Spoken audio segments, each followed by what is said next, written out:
Welcome to Horror Junction. Aryan एक जवान digital artist जो शहर की भीड़ से दूर एक शांत और सस्ते घर की तलाश में था। उसे एक पुराना छोटा बंगला मिला जो शहर के बाहरी इलाके में था। घर सस्ता था लेकिन उसमें एक अजीब सापन था। घर के अंदर पहली मंजिल पर एक लकड़ी का दरवाजा था जिस पर मोटी सी जंजीर और एक भारी सा ताला लगा था। मकान मालिक ने कहा, इस कमरे का दरवाजा कभी मत खोलना, यह अशुभ है। आर्यन ने पहले तो इसे अंधविश्वास मानकर नजरअंदाज कर दिया। पहले कुछ दिन सब सामान्य रहा। आर्यन रात में अपने स्टूडियो में काम करता और दिन में सोता। तीसरे दिन की रात उसे उस बंद दरवाजे के पीछे से अजीब खनखनाहट सुनाई दी, जैसे कोई जंजीर को धीरे धीरे हिला रहा हो। आर्यन ने सोचा कि शायद हवा होगी या चूहा। अगली रात आवाजें और जोर से। अब ऐसा लगा जैसे कोई लकड़ी के फर्श पर धीरे धीरे घिसट रहा हो। आर्यन ने डरते हुए दरवाजे पर कान लगाया। उसे अंदर से गहरी और भारी सांसों की आवाज सुनाई दी। उसने मकान मालिक को फोन किया। वहां कुछ नहीं है बेटा, बस उस दरवाजे से दूर रहो, मकान मालिक ने कहा। आर्यन की रातों की नींद उड़ गई। वह हर रात उस कमरे की तरफ देखता, लेकिन हिम्मत नहीं होती थी पास जाने की। एक हफ्ते बाद आर्यन ने तय किया कि उसे यह रहस्य सुलझाना होगा।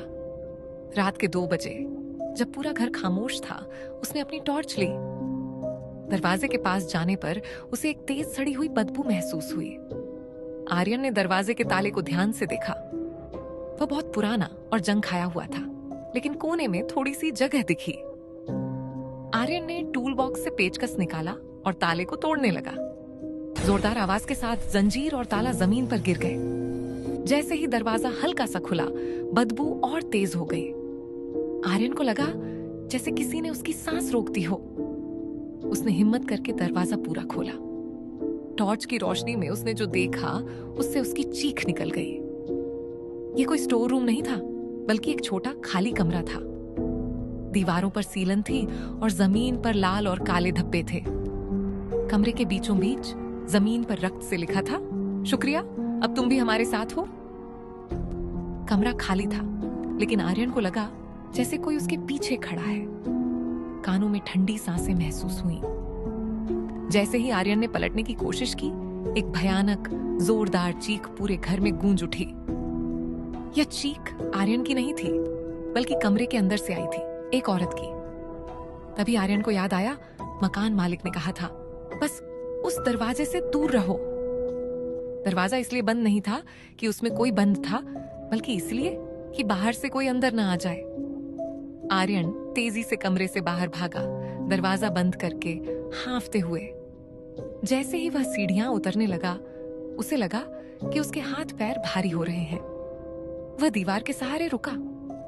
उसने अपनी टॉर्च अपने हाथों पर डाली। उसकी कलाई पर वही काले धब्बे बन रहे थे जैसे उसने कमरे के फर्श पर देखे थे। धब्बे तेजी से फैल रहे थे।